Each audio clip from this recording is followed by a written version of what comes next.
Salut à tous et à toutes et bienvenue dans cette nouvelle vidéo. Aujourd'hui on se retrouve pour la critique de Justice League.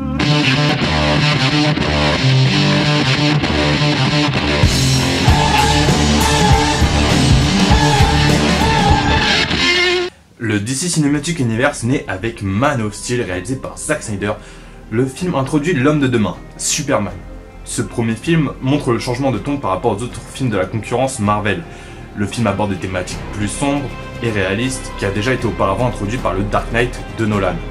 Le film de Man of Steel ne m'aura pas marqué pour autant, bien qu'il soit sympa à regarder, mais en même temps, adapté à un héros si édulcoré de façon si dark, ça fonctionne pas toujours.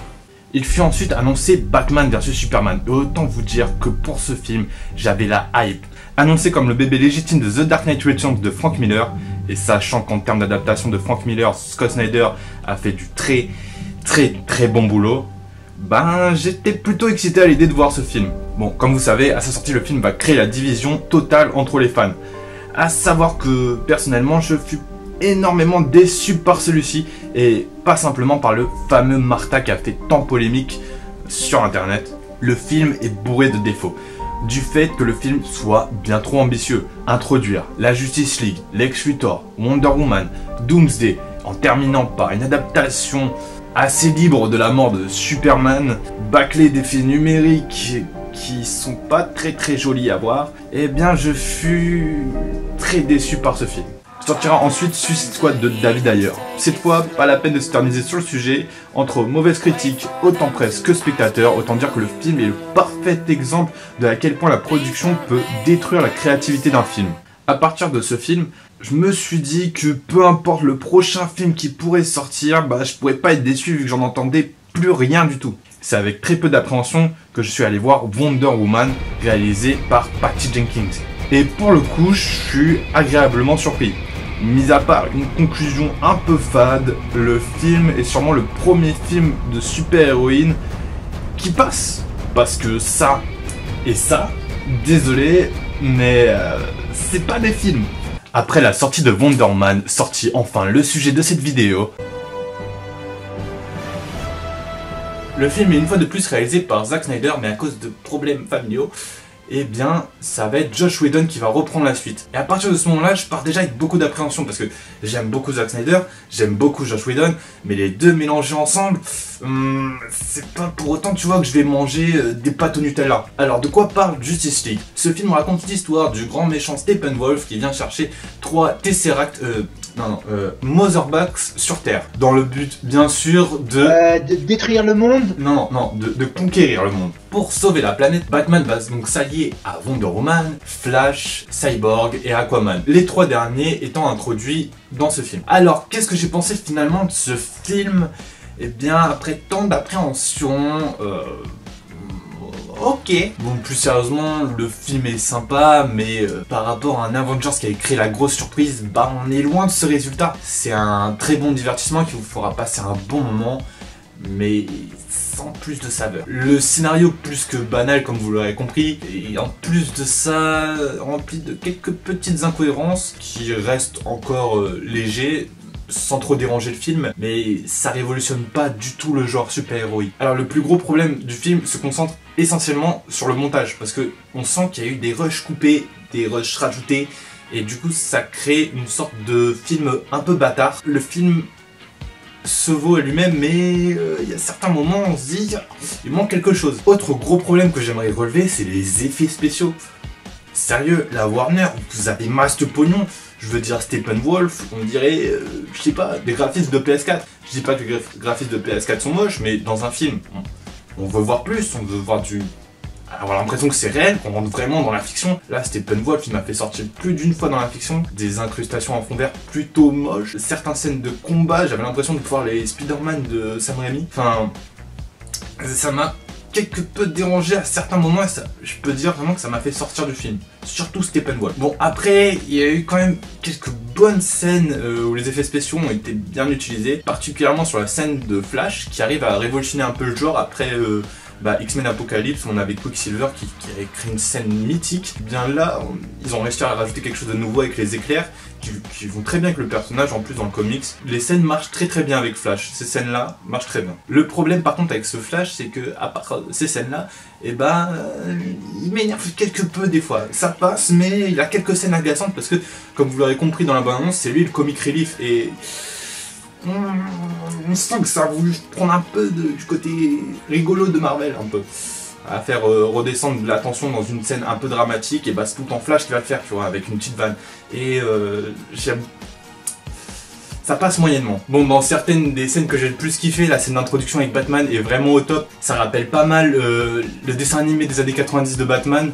C'est vraiment dans ce ton un peu gothique à la Tim Burton. Ensuite, il y a aussi la scène avec Wonder Woman, qui est aussi l'une des premières scènes qui pète le feu, Wonder Woman en action, ça vaut vraiment le coup.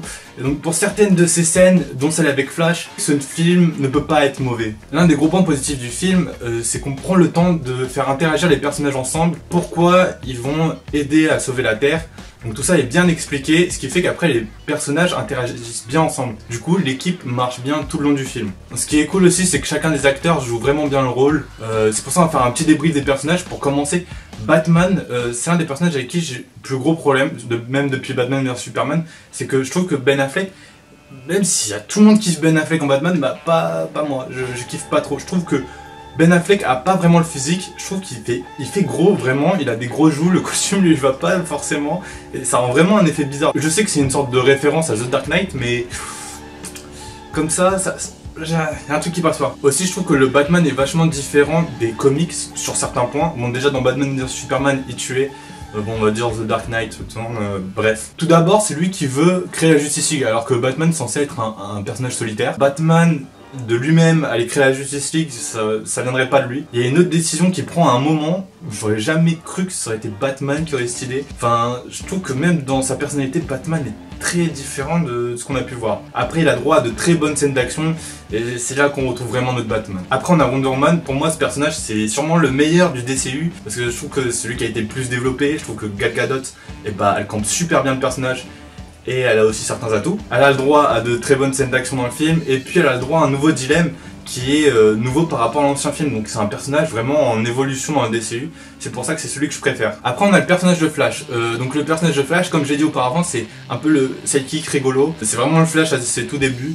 Donc après je trouve qu'il est quand même pas mal fidèle au Barry Allen qu'on peut se faire à l'idée dans les comics, le plus casse-cou de la bande, ou un peu à l'instar de Wally West dans le dessin animé Justice League. Il a à peu près le même rôle, mais bon, ça fait que c'est souvent lui qui fait redescendre la tension quand il y a un moment assez dramatique, et du coup ces blagues tombent souvent à plat. Ça fait que j'ai un peu de mal avec ce personnage, mais comme je vous l'ai dit, il a des putains de scènes d'action. Alors après on a Cyborg, et Cyborg je trouve que c'est le personnage qui a été l'un des plus développés dans ce film, et je l'ai beaucoup aimé. J'aurais bien en voir plus, parce que j'ai vu que il y a des scènes dans la bande-annonce qui ont été retirées où on voit Cyborg quand il est joueur de football américain. C'est le personnage qui a le plus gros conflit, je pense, dans sa tête, qui est assez intéressant, savoir s'il est encore un homme ou pas. Enfin, c'est les dilemmes qui se posent aussi dans les comics, et pour ça j'ai beaucoup aimé. C'est pour ça que j'aurais aimé en voir plus, parce que ça se voit qu'il manque des choses. Aussi, comme j'ai dit, les CGI, ils sont assez moches, et du coup sur Cyborg, ça empêche de voir les émotions de l'acteur, et du coup j'ai aucune idée de si cet acteur a bien joué. Finalement il aurait pu rester comme ça tout le film, j'aurais rien remarqué. Après on a Aquaman. Donc Aquaman, j'ai un petit problème avec lui, c'est que c'est vraiment Jason Momoa qui joue lui-même. Enfin, je m'attendais pas à voir. Enfin, si, je m'y attendais au vu des bandes que ça serait un Aquaman vachement badass en mode viking un peu, mais je sais pas, j'ai du mal avec cette version d'Aquaman un peu. Donc à voir. Puis c'est celui qui est le moins développé de tous, donc un peu plus de travail à faire sur Aquaman, je pense, dans les prochains films. Mais ce qui est teasé a l'air plutôt sympa. Le film a aussi droit à des super scènes post-génériques. Elles sont bien mieux que les dernières scènes post-génériques qu'on a eues dans les films Marvel. C'est plutôt sympa, ça annonce du lourd, et franchement j'ai bien kiffé. Donc restez jusqu'à la fin, il y en a deux, donc restez jusqu'à la fin du film, à la fin du générique. Après, en tant que fan de comics, il y a quelques références que j'ai bien kiffé, parce qu'il y en a vraiment pas mal.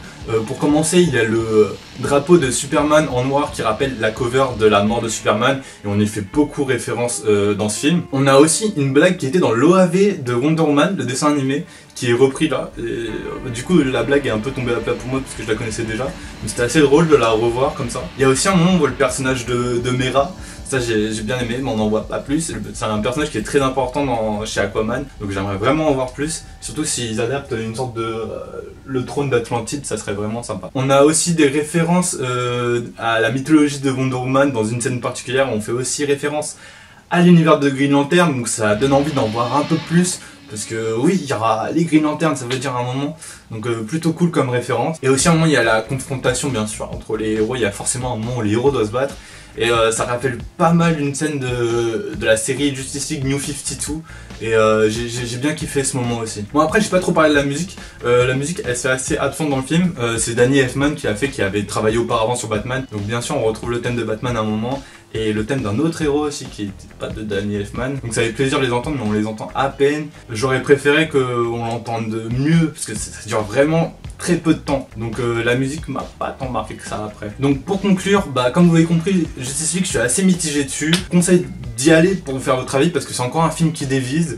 Et c'est aussi un atout chez la Warner, c'est qu'au moins ils font des films où c'est pas tout bien, tout moche. Ça crée du débat. Et moi je vous dis allez le voir, si vous voulez aller voir un bon divertissement, si vous cherchez plus, pas forcément plus que ce que vous pensez, après faites-vous votre avis. Franchement ce film, c'est le genre de truc que j'aurais bien aimé lire en comics. Pour ça fait que c'est un film que je me regarderai sûrement de temps en temps, parce que c'est le genre de truc que lecteurs de comics on aimerait bien avoir sur papier plus souvent. Donc pour terminer, un petit conseil lecture, après avoir vu ce film, ce que je vous conseille vraiment, c'est, hop, je le sens carrément, hop, Justice League aux origines, édité chez Urban, qui est la série New 52. On reprend tout à zéro et c'est après la même équipe avec Cyborg, Flash, Batman, Aquaman, Wonder Woman. Bon, il n'y a pas Green Lantern, mais bref. Donc ça se rapproche le plus possible du film, ce comics, et je vous le conseille vraiment parce qu'il est super à lire et c'est super bien pour commencer. Donc voilà, c'était tout pour cette vidéo. Dites-moi si vous voulez plus de vidéos dans ce genre. On se retrouve très bientôt pour une prochaine vidéo. A plus et que la force soit avec vous.